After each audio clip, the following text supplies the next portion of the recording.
Uh, well, I first heard about this movie, actually, not from my agents or my representatives. I heard about it in the news because I had read that there was a Caucasian actor playing a role that was written as an Asian American. And so that was my first exposure to the movie. It wasn't the first time I'd heard about whitewashing. In fact, over the past couple of years, there had been so many projects that had had this similar controversy that I didn't think much about it. But once I, and then the next thing I heard was that Ed Skrein dropped out of the movie. And I read his statement, and that's when I actually became intrigued by what was going on because his statement was so articulate and so heartfelt and so eloquent that I was really moved by it. I appreciated what he did so much that I wanted to meet him in person to say thank you. Not just on my behalf, because, I know that I benefited directly, but more on behalf of all the Asian Americans who have suffered through this. Someone told me the other day that Daimyo is the first Asian American character to ever be portrayed on screen from a comic book. And if that's true, that's very significant because I grew up not having an Asian American role model to look at on TV or on screen. I think the closest thing we had to a superhero was Bruce Lee, but the fact that there haven't been any comic book heroes or superheroes who have been Asian American is significant, and it's something that maybe people don't even think about, but I do, and I know a lot of Asian Americans who don't see themselves represented do. What happened to him in the jungle, he can't escape, he can't hide, he can't avoid, and so he has to navigate his life this way, and at the same time, he has to hide something that's very much a part of him, and that's something I think we all do. That we all have our own secrets. We all have these things that we don't want other people to know about, and these things that are at the core of who we are and that make up our own personalities. I like that for Daimyo, it was so clear what those issues were.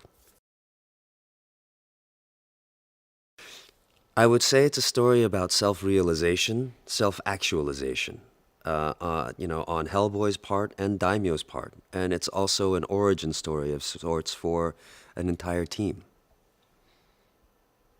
There are a lot of father-son issues.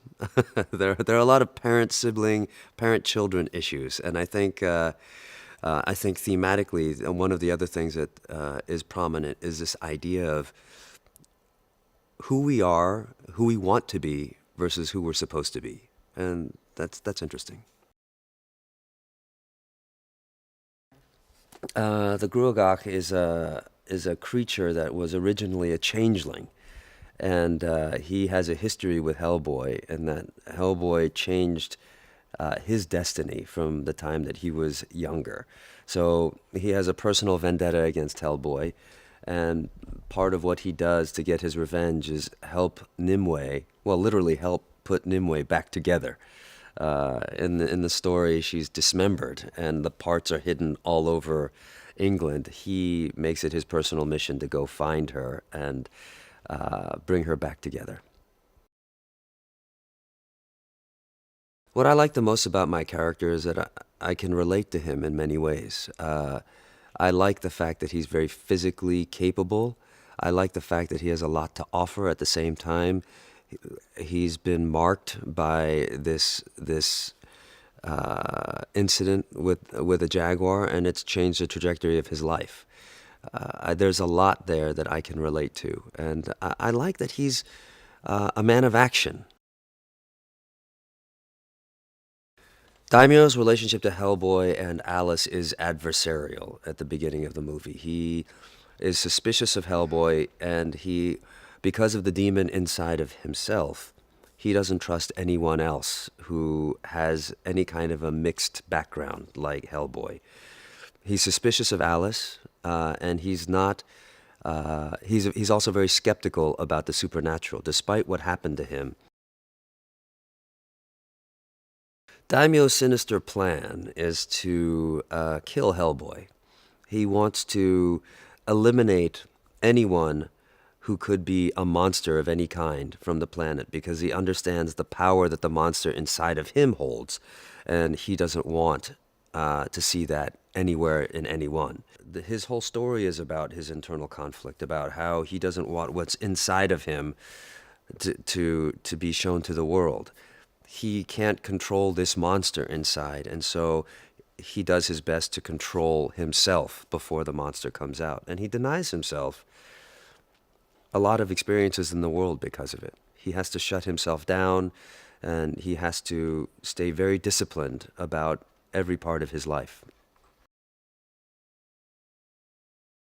I love it when the characters I get to play are physical. It really helps me embody the character, and I get a sense of freedom when I can work my entire body and just not this. There are 3 fights that my character has, and I think of them like choreography, and I think of them like dance. When I first saw David in full costume, I have to say it was a little bit jarring because I'd gotten used to talking with him and hanging out with him and rehearsing with him, without any makeup or without any costume. And I associated a voice to a face. But the makeup and the costume changed his appearance so drastically because it was so good that I honestly felt like I was talking to someone new. And of course, he was doing his work as an actor, so he transformed himself. And honestly, it was as if I was doing the scenes for the first time. What impressed me about working with Mila is her professionalism. She came to work right away, ready to work. And, so often when we can meet actors who have distractions and, are not prepared, but she was not only super prepared, but very generous. And I would say that about the entire cast, that everyone's been very collaborative and generous in spirit. So it's been a lot of fun forming these roles together.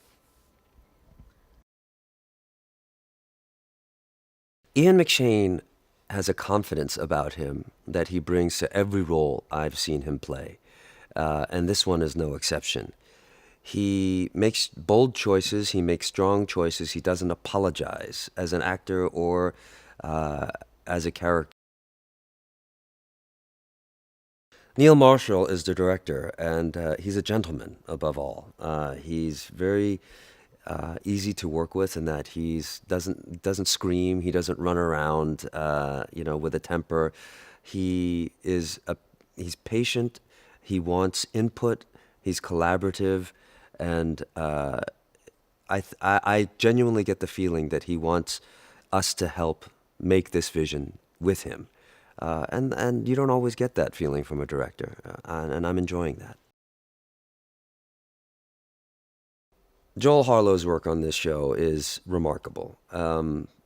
It's to the degree when I saw David come out in the costume for the first time, I didn't recognize who he was.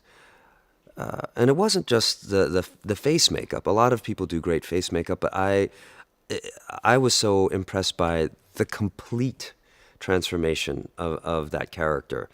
The body suit that he wears is so convincing as real musculature that it took me a while to realize that it wasn't David. And lucky for David, he has the benefit of getting a suit with lots of muscles. But it was great to see all the detail, like the hairs that are on the chest, and like the veins that come through the arms. All of these things are so specific and really beautifully done.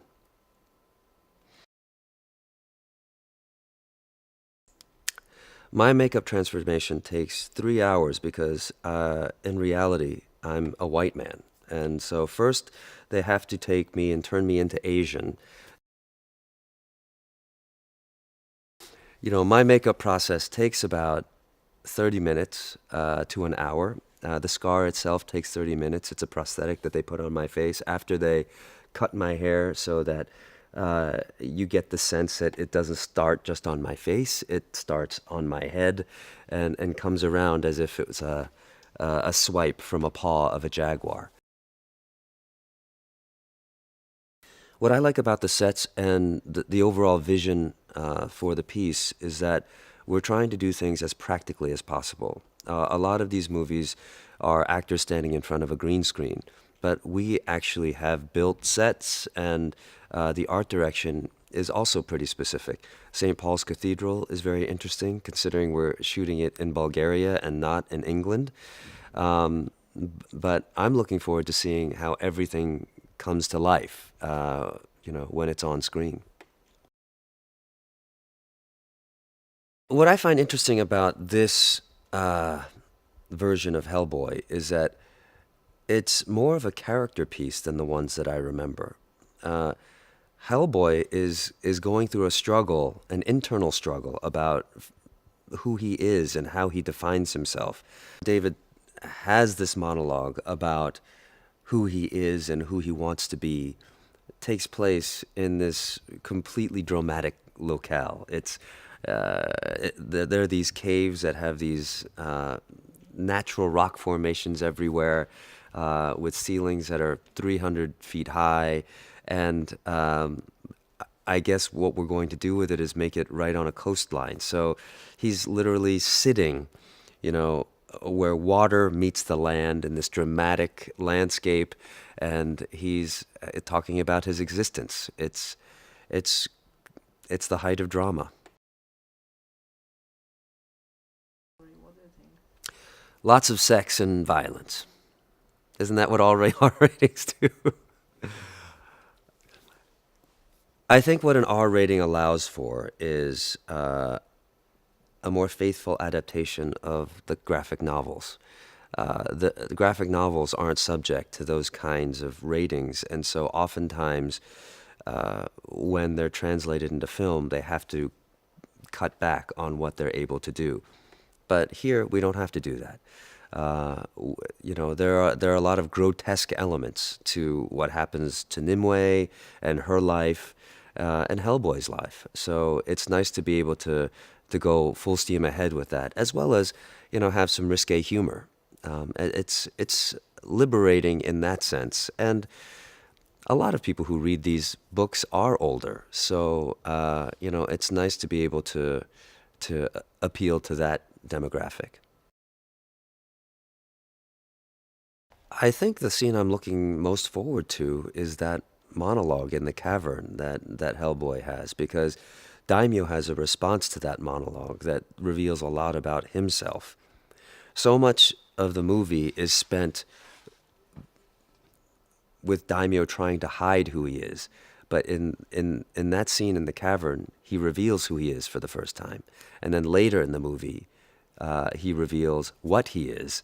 And it's that scene in the cavern that turns the relationship from adversaries to friends. I think audiences can expect a lot of action, a lot of introspection, a lot of humor, and a visual look that is unique, along with some performances that will be very good. I'm really looking forward to seeing David's Hellboy and Ian McShane's Broom and Mila's Nimue, and I think Sasha's doing a great job too. So it's going to be something I watch as a fan as well as a participant. Yeah. Daimyo got his scars on a mission that he was taking while he was still in the military. That's his background, and he is part of a group called M11 in England. And so he was leading a covert operation where they were hunting a man-eating jaguar. And they found it. Or should I say, the jaguar found them. And the jaguar got the best of them and left Daimyo with a scar that he will have for the rest of his life. what I enjoyed about Neil's vision for this piece is that he spoke a lot about trying to do things as practically as possible, trying to create sets, build sets, trying to use makeup and costumes instead of CG.